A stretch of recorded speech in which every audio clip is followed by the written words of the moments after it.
Hello friends, welcome again. Friends, पिछले class में हम लोगों ने देखा था ऐड और सब्सट्रैक्शन के बारे में, और मैंने आपको कुछ ऑपरेटर्स भी बताए थे जिसमें मल्टीप्लाई, डिवीज़न, परसेंटेज। तो आज हम लोग इन सब का यूज़ देखेंगे कि मल्टीप्लाई एक्सेल में कैसे करते हैं, डिवीज़न का क्या यूज़ होगा, परसेंटेज का यूज़ हम लोग कैसे करेंगे। ओके, तो आइए देखते हैं एक एग्जाम्पल।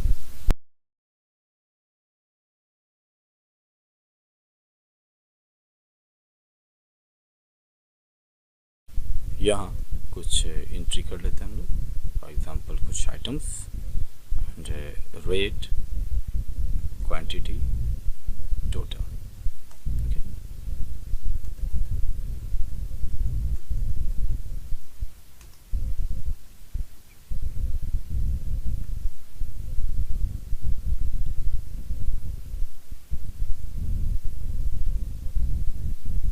टेक्स्ट को बोल्ड करने के लिए कंट्रोल भी एक्सेल में यूज़ कर सकते हैं, जैसे एमएस वर्ड में हम लोग यूज़ करते हैं।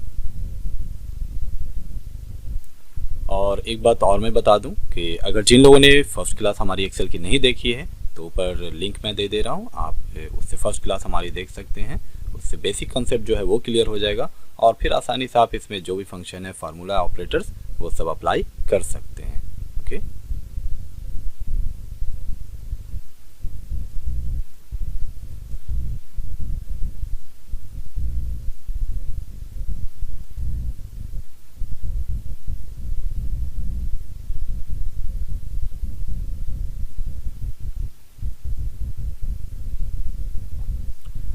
तो यहाँ देखें जैसे कि कुछ आइटम्स हैं। यहाँ कीबोर्ड, माउस, मॉनिटर, उसके रेट दिए गए हैं, क्वांटिटी है यहाँ, और हमें टोटल निकालना है। तो यहाँ पर हम लोग को क्या करना होगा कि रेट और क्वांटिटी किसी भी तरह का प्रोडक्ट हो, अगर उसमें रेट और क्वांटिटी आ रही है तो हम लोग को इसे मल्टीप्लाई करना है, इज इक्वल। और जैसे कि मैंने ये भी बताया था कि कभी भी नंबर को कैलकुलेट नहीं करेंगे एक्सेल में हम लोग, क्योंकि नंबर को कैलकुलेट करने से ये होगा कि आपका करेंट आंसर तो आ जाएगा, लेकिन अगर किसी तरह का कुछ अपडेशन करते हैं, उसमें अपग्रेड करते हैं, डेटा को, वैल्यू को चेंज करते हैं, तो फिर वो फार्मूला आपका, वो जो आंसर है वो चेंज नहीं होगा, वो अपडेट नहीं होगा। तो इसीलिए बेहतर ये होगा कि आपको ये देखना है कि ये 700 किस सेल में है।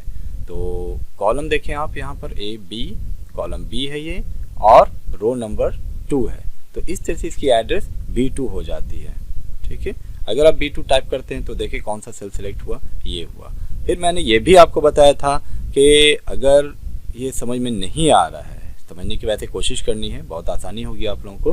फिर भी अगर नहीं समझ में आ रहा है तो आप सिंपल माउस से इस पर जाकर क्लिक भी कर सकते हैं, तो भी देखें B2 ही आया। ओके, मल्टीप्लाई के लिए हम लोग एस्टेरिस्क का यूज़ करेंगे, जिससे आमतौर से लोग स्टार कहते हैं, star symbol. Okay, then press enter. इस तरह से आपका यहाँ टोटल आ गया। एक बार फिर से हम लोग देखते हैं, इज इक्वल, ये देना ज़रूरी है। अगर आपने ऐसा नहीं किया तो कुछ भी नहीं होगा, यहाँ कोई कैलकुलेशन नहीं होगा।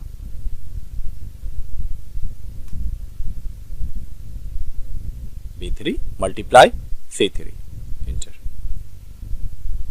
Is equal B4 multiply C4, inter.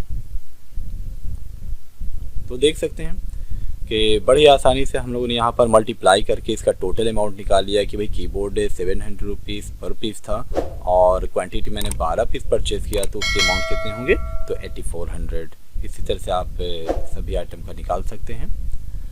अब हम लोग देखते हैं यहाँ पर परसेंटेज का क्या यूज़ किया जाए। तो पहले तो मैं आपको इंडिविजुअल बता दे रहा हूँ कि परसेंटेज का यूज़ कैसे करेंगे। ठीक है, फिर हम लोग इसी डेटा का यूज़ करेंगे। जैसे कुछ प्रोडक्ट है, मान लीजिए एक बाइक की प्राइस है 1,35,000। ओके, और इस पर मुझे जो GST लग रहा है, टैक्स, वो आ रहा है GST एट 18%। ठीक है, तो यहाँ पर हम क्या करें कि हमें ये पता चल जाए कि 1,35,000 का 18% कितना होगा।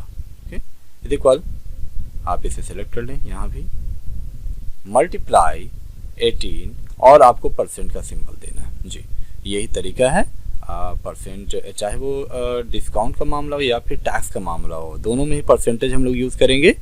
जीएसटी होगा, अगर टैक्स होगा तो ऐड हो जाएगा आपके अमाउंट में, और डिस्काउंट होगा तो लेस हो जाएगा। तो देखें, जैसे कि यहाँ पर हम लोग देख रहे हैं कि 24,300 ये आपका 1,35,000 का 18% के हिसाब से टैक्स आया है। अब क्या करेंगे, इन दोनों को हम लोग ऐड कर लेंगे। इस सेल को ले लेंगे आप प्लस, और इस सेल को ले लें, देन प्रेस एंटर। तो आपको अब टोटल जो अमाउंट पेड करनी होगी विद टैक्स वो होगा 1,59,300। ओके, तो एक काम करें, इसे अगर आप नोट करना चाहें तो कर सकते हैं। इस फार्मूला को आप देख लें अच्छी तरह से क्या किया है हमने यहाँ पर।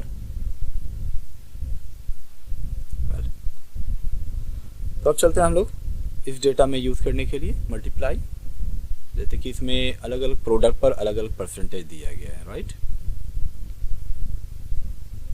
या फिर सेम परसेंटेज ही मान लेते हैं कि भाई सभी में डिस्काउंट ऐड 15% हमें देना है। ठीक है, तो 15%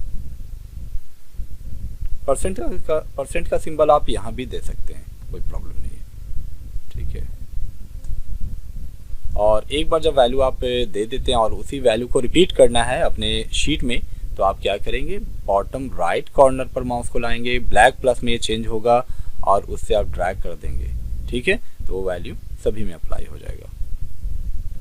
और अगर यहाँ पर मामला ये हुआ कि अलग अलग प्रोडक्ट में अलग अलग डिस्काउंट परसेंटेज मिलेगा, बहुत सारी ऐसी चीज़ें होती है, मेडिसिन वगैरह में आप देखेंगे सभी में एक सेम डिस्काउंट नहीं होते हैं। वेल, तो हम लोग क्या करेंगे, यहाँ पर वेरी सिंपल, हेडिंग में आप डिस्काउंट टाइप कर दें और यहाँ मान लीजिए इसमें 12%, यहाँ 18%, इसमें 15%। सो नेट अमाउंट,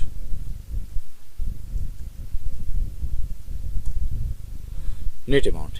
एक बात मैं बताना आपको भूल गया था कि एक्सेल, माइक्रोसॉफ्ट एक्सेल बोर्ड मास भी फॉलो करता है। अगर इसे कुछ हम लोग इस तरह का वैल्यू दे देते हैं, is equal 160 plus 50 minus 10 multiply 2 divided by 3।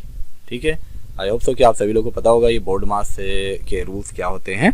ठीक है, तो आप देखें यहाँ पर मुझे तो लग रहा है जो काम पहले आ रहा ऑपरेटर्स प्लस वैसे काम करते जाएं, लेकिन ऐसा रूल नहीं है। बोर्ड मास में क्या होता है, bracket of, divide, multiply, add, subtraction.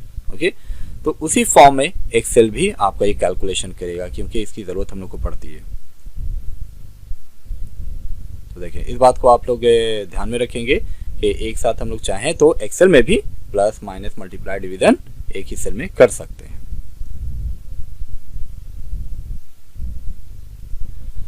Is equal, तो ये 12% हमें किसका निकालना है, या इस सेल का।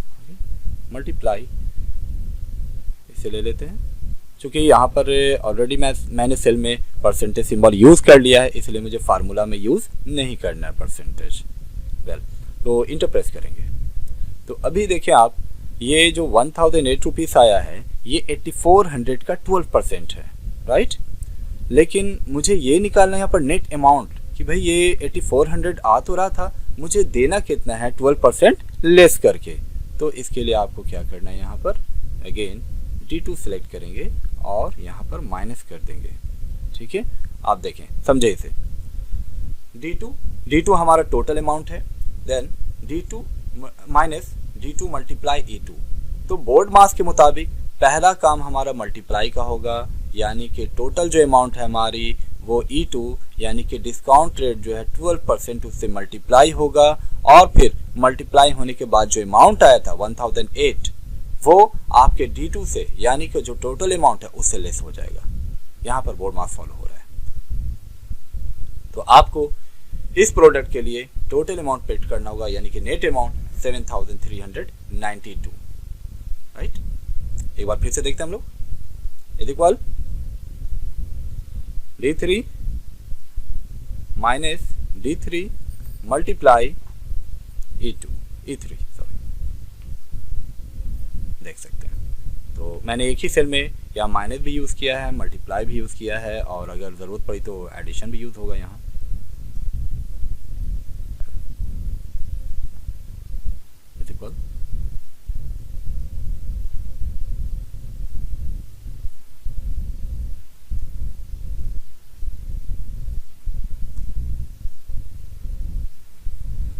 अभी आप टोटल यहाँ पर चेक कर सकते हैं। वैसे तो सम फार्मूला हम लोग डिटेल से देखेंगे, लेकिन अभी यहाँ पर शॉर्ट में मैं देख लेता हूँ कि इन सारे अमाउंट्स को कैलकुलेट करके यहाँ पर आप जाएंगे तो आपको ऑटो सम एक बटन मिलेगा होम टैब के अंदर, यहाँ पर आप क्लिक करेंगे, ओके, जिससे कि आपकी टोटल अमाउंट आ जाएगी। तो जैसा कि आप देख रहे हैं यहाँ पर विदाउट डिस्काउंट क्या हो रहा है, 41,550 रुपीज़ अमाउंट आ रहा है, जबकि विद डिस्काउंट क्या हो रहा है, यहाँ आप इसे सिलेक्ट करें और यहाँ पर ऑटो सम बटन है, इसे क्लिक करें तो आपको सिर्फ 35,072 पेड करना है।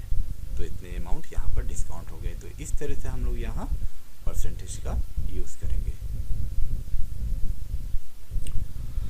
वेल, तो देखते हैं नेक्स्ट फंक्शन।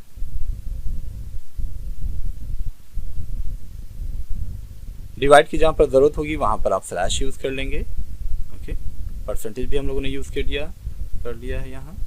एक्सपोनेंटिएशन,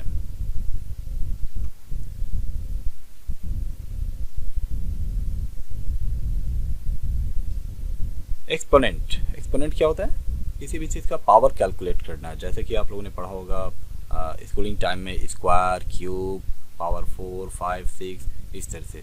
तो क्या करते हैं हम लोग, फॉर एग्जांपल कि अगर 2 क्यूब या 3 क्यूब है कहीं पर लिखा हुआ, तो आमतौर से हम लोग पेन एंड पेपर से क्या करते हैं, उस वैल्यू को 3 को 3 टाइम्स मल्टीप्लाई करते हैं, जिससे कि वो आंसर आ जाता है, ठीक है।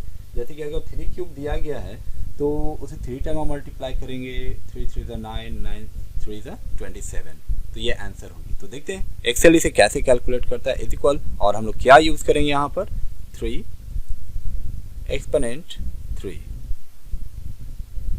And press inter, 27। और अगर यहाँ पर आप यूज़ करते मल्टीप्लाई तो ऑफ कोर्स आप लोग समझ रहे हैं क्या होने वाला है ये। तो ये क्यूब का आंसर नहीं हुआ, क्यूब का आंसर ये हुआ आपका। तो इस तरह से फ्रेंड्स यहाँ पर हम लोग एक्सपोनेंट का ये कैरेट सिंबल कह लीजिए, इसका यूज़ करेंगे एक्सपोनेंट वैल्यू निकालने के लिए, ओके। तो फ्रेंड्स आज के लिए हम लोग इतना ही रखते हैं माइक्रोसॉफ्ट एक्सेल में। और किसी भी तरह की कोई डाउट हो, कोई प्रॉब्लम्स हो तो आप कमेंट्स कर सकते हैं, आप कुछ भी पूछ सकते हैं और कुछ अपने सजेशन भी दे सकते हैं। और अगर वीडियो पसंद आई हो, समझ में आया हो तो like, share end of course subscribe करें और अपने अच्छे कमेंट्स करें, okay. Thanks for today, thanks for watching.